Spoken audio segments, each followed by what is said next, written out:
In this video, we're going to look at UFC Kansas City. I'll give you my final picks. We'll look at the entire card from a DraftKings perspective, talk strategy, build some lineups, and have a sneaky deposit match for you, so make sure you watch until the end. You can call me Kunith. Let's make some money this week.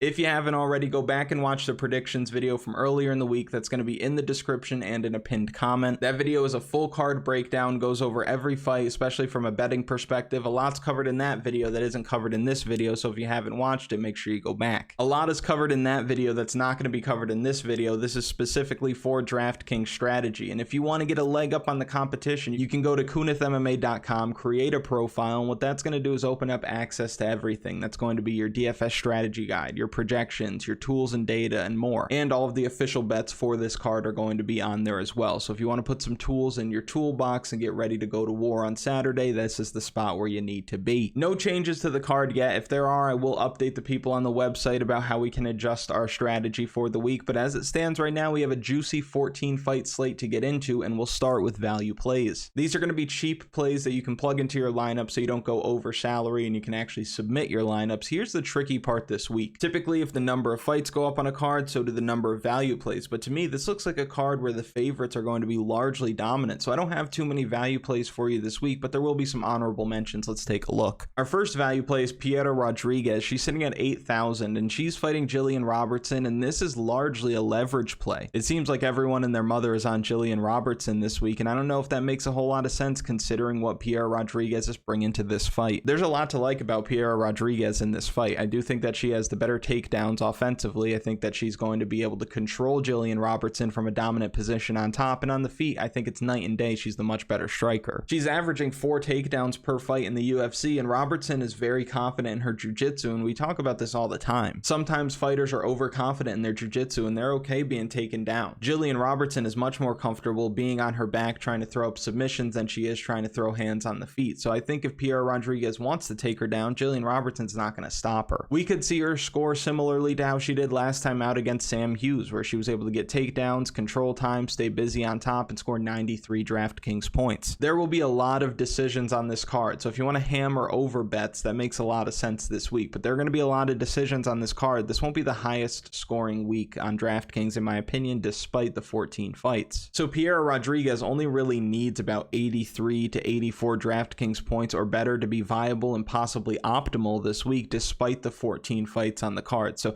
give me Piera Rodriguez not only as a good value play, but I think she wins the fight by decision, and I do think that she's going to come in a lot lower owned than Gillian Robertson. At 7,800, our next value play is Tanner the Bulldozer Boser, because this is a fight that you need to target. You'll need the winner of this fight because it's not going to go the distance. We just talked about how a lot of these fights probably do see the judges' scorecard this week. I don't think this is one of them. I do think that this is going to be a fight that probably doesn't exceed the second round, and for that reason, you're going to want some exposure to Tanner Boser as the underdog here because of that finishing upside. I think there's a lot of 100-point plus upside for him, as well as Iwan Cutelaba in this fight. But the reason I prefer Tanner Boser, I should say reasons, because there are more than one. I think Tanner Boser wins this fight because he's going to have better hands, he's the tougher guy, and he has better cardio. You're not going to see a whole lot of comeback performances from Iwan Cutelaba. Things are either really going his way or they're the complete opposite. Great hammer, terrible nail, and I think that Tanner Boser is a better nail than he is a hammer. So big clash of styles in terms of just grittiness in this fight, and that's why I think Tanner Boser is not only one of the better value plays on the slate, but one of the best underdogs on the slate. Our next value play is more women's MMA. I know, the judges can't get it right. Let's find out if they're friend or foe, and if they're foe, let's take care of those son of a bitches. The fights are close. You never fully know who's winning or have confidence when the scorecard is getting read, but Jocelyn Edwards is one of the value plays because of her output. In the UFC, she has 5 fights, and when you look at her opponents, there are 3 times where she's been able to keep her feet and twice where she hasn't. Rosa and Clark were both able to take her down, control her, spend a lot of time on the ground or at least in a clinch position, and that was bad news bears. But in the 3 fights against Wu Yanan, Ramona Pascal, Jiyeon Kim, where she has been able to keep her feet, she has thrown over 100 significant strikes. She's won those fights because of whether you like it or not, Jocelyn Edwards is a better striker than most women in this division, and she's averaging 86 DraftKings points in these wins. That's huge. Lucy Cutelaba does a lot of the same things Ramona Pascal does in terms of just walking forward on a straight line. Jocelyn Edwards has very active legs when it comes to leg kicks, teeps up the middle, high kicks, and those are going to be able to keep Lucy Cutelaba at bay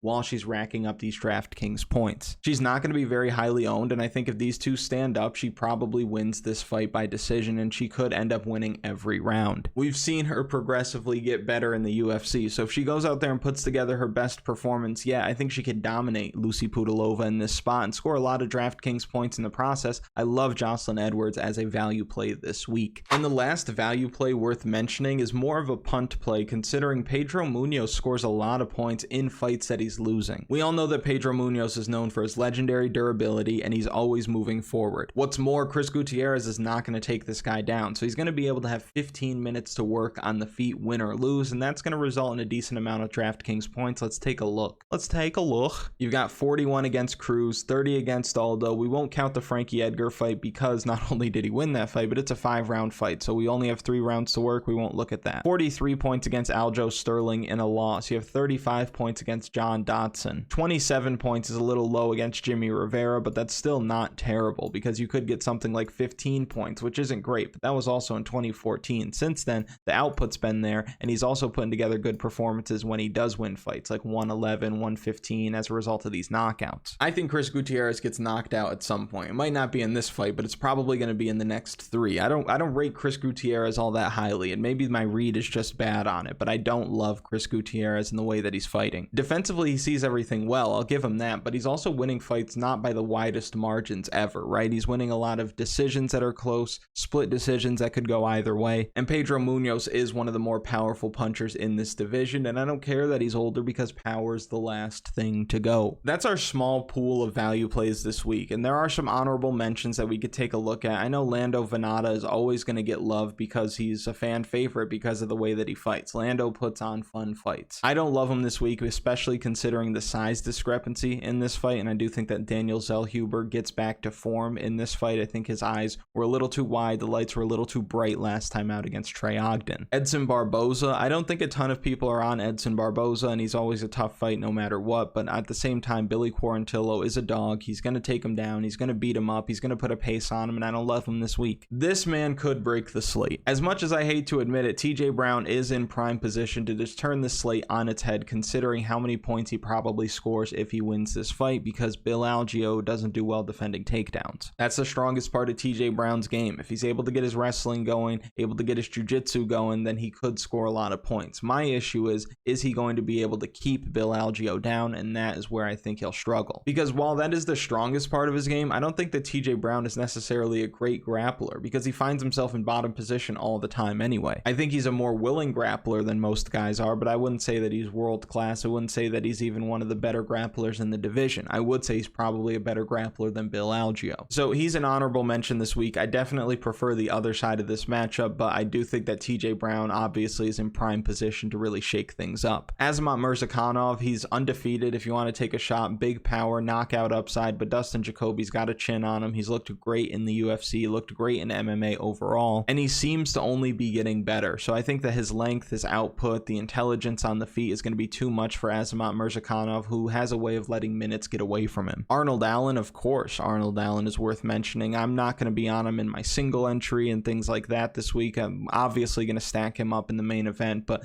against Max Holloway, it's a tough ask, man. Holloway goes out there, he beats guys up, he loses to Alexander Volkanovski, and everybody's like, oh, he's kind of past his prime, and then he goes out there and he puts on a ridiculous performance. Even Yair Rodriguez is walking around as the interim champ and had a great performance against Josh Emmett, dominated him, finished him, and Max Holloway had his number. Nothing from Arnold Allen has made me think that he's going to go out there and beat Max Holloway, and I don't love that he doesn't have a ton of 5-round experience, or any 5-round experience for that matter. Max Holloway lives for 5 rounds. With Max Holloway, you're talking about the best chin ever, maybe the best cardio ever, and the best output ever. So give me Max Holloway to win that fight. I'm not too worried about Arnold Allen this week. And then the rest of them, I'm not really too interested in even going through them. I don't think that these are great plays whatsoever, although I do think that Ed Herman is one of the better underdog plays when it comes to just a punt this week. But with that, we can get into building some lineups. We'll start with cash games, but before we do, if you don't mind, like the video, subscribe to the channel if you're new, comment something for the algorithm because it bumps it up, it sends it to more people. I don't know why I'm explaining this to you. You know how the algorithm works. And if you want to go a step further and take advantage of all the free ways that you could support the channel, you can go ahead and send this to somebody who you know is going to be watching the fights this week. Now we'll start with cash games as always, and you should be playing your cash games. Last week we got sunk with Jacqueline Amorim and obviously Carl Williams. Although I am finding out that some of you still somehow cashed, some of the members on KunithMMA.com, so good on you. A lot of that's Christian Rodriguez. Yeah! Tried to tell you about Christian Rodriguez, man. But anyway, we can look at the cash game lineups this week. Obviously, we're going to put Arnold Allen in there. We're going to stack him up with Max Holloway. Both these guys are going to throw a lot of strikes, 5 rounds to work, even if it's a late finish for Holloway. Arnold Allen's going to be one of the better scoring underdogs this week. We'll come all the way down here to somebody like Ed Herman at 6,600 because you got to love the durability. You know that he's probably going to be able to go the distance. I don't think this is going to be fought at a very high pace. And if he scores around 20 to 30 DraftKings points at 6,600, that's good enough for me. And this is the recipe, right? We've got our stack, we've got our punt, we've got almost 9,100 per fighter remaining. So we've got to cook up 3 winners here. Let's go. You could come here and do a little double bill action.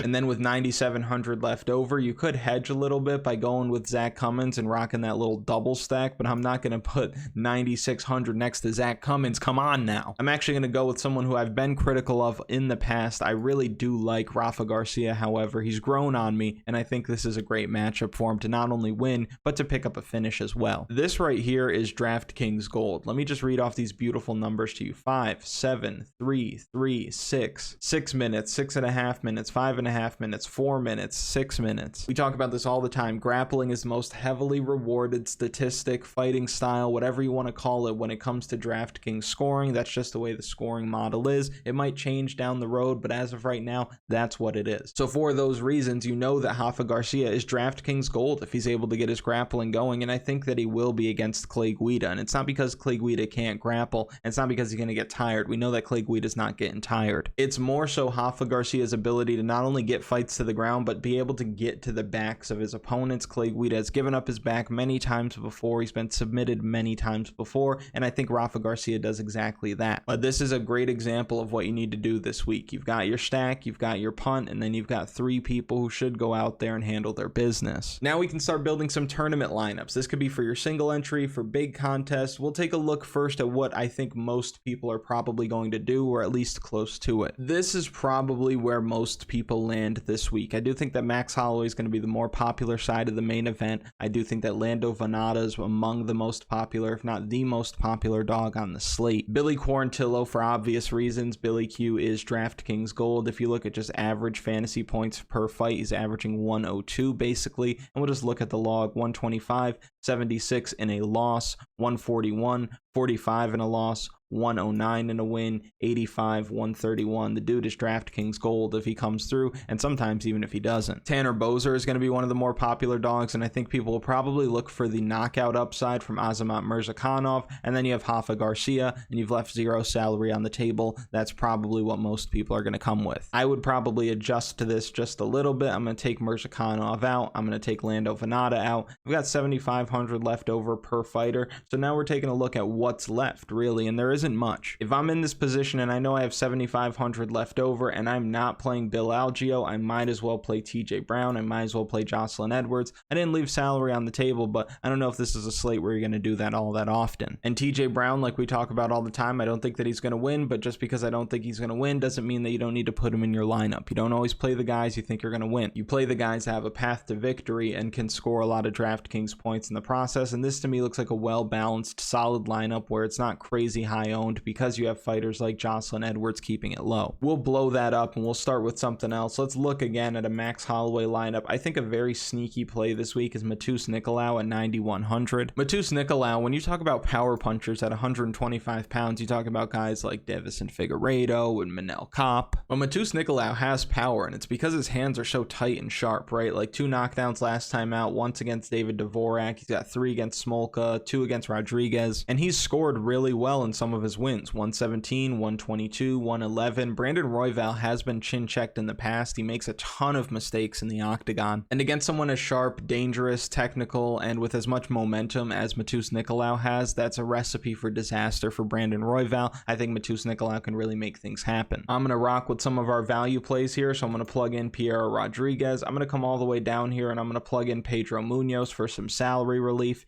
8,500 left over. We might need to dip back into the underdogs once more. Again, if you're not playing Cutelaba, you probably want to play Tanner Boser, and now you've got 9,300 left over. So you come all the way up here, and you have a lot of options here. I'm not dying to play Bruna Brazil. Gaston Bolaños, I don't know if he's going to throw a ton of strikes, which makes me nervous. If he loses a decision, or wins a decision rather, against Aaron Phillips, he might score 76 points roughly. Dustin Jacoby, he's got really good output, and Azamat Murzakanov is going to stand right there and let him do whatever he wants. I am worried for him in terms of the DraftKings scoring if he does spend a lot of time on the outside, or if he's just getting hit with big power when he's closing distance, like against Khalil Roundtree in a fight where I thought that he won, but the judges didn't. So buyer beware with Dustin Jacoby. Not a place I'd love to go. I mean, you just have to go back to the DraftKings Gold, and you're leaving some salary on the table, but not a lot of people are going to run this lineup. And if you want to adjust it a little bit, you come off of Pedro Munhoz. 7,400 lets me know that we're going to land right on TJ Brown once more. And if not, if you wanted to,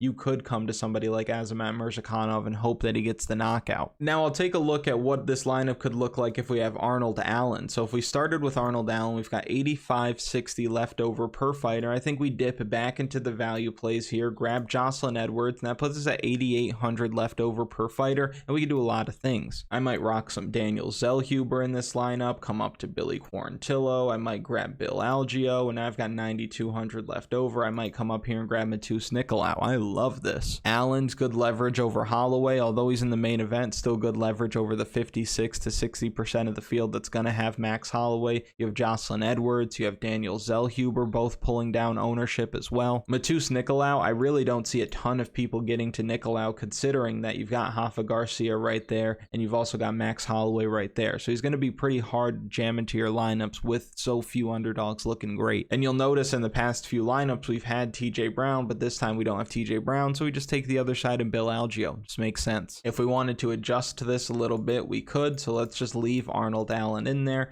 and we'll come down here to somebody like a Dustin Jacoby for this one. We'll grab somebody like, I guess you have to go with Billy Q. I just don't see how you cannot play Billy Quarantillo on this slate. 8,600 left over. Let's grab the Bulldozer, and then let's come up here, and let's say you wanted to grab Cruz Gutierrez. Personally, I wouldn't. I'd probably just come right back here to somebody like Matheus Nicolau. Or if you wanted to keep it funky and you came down here to Daniel Zellhuber at 8,500, that works for me too. If you're a member on the site, we can always talk about your lineups. You could send me a screenshot. I'll tell you what I like, what I don't like, and we'll cook up those winning lineups, especially for those of you that play cash. Cash is king when it comes to MMA DFS. And speaking of cash, if you want a little extra cash, I have this deposit match for you if you want it. I don't want to twist your arm for this free money that's available to you, but if I must. Underdog Fantasy is going to offer you a 100% deposit match up to $100 on your first deposit. You put $100 in there, they're going to give you $100 to match it. You have $200, and I will give you a can't miss sheet this week. Max Holloway over 129.5 significant strikes. Give me that. Dustin Jacoby higher than 65.5 significant strikes. Yes, sir. I will definitely take some of that. And this number on Rafa Garcia just looks wrong. 55.55 fantasy points. Higher. Obviously higher. You'll see there that says 3 times your multiplier. That's because we have insurance on this. So if you went 2 out of 3, you'd still be 1x. So you basically double whatever you enter. And then you'd have 3 times whatever you enter. But this is the can't miss slip. You've got the Max Holloway over 129.5. You have the significant strikes higher number for Jacoby. And then you have the fantasy higher number for Rafa Garcia.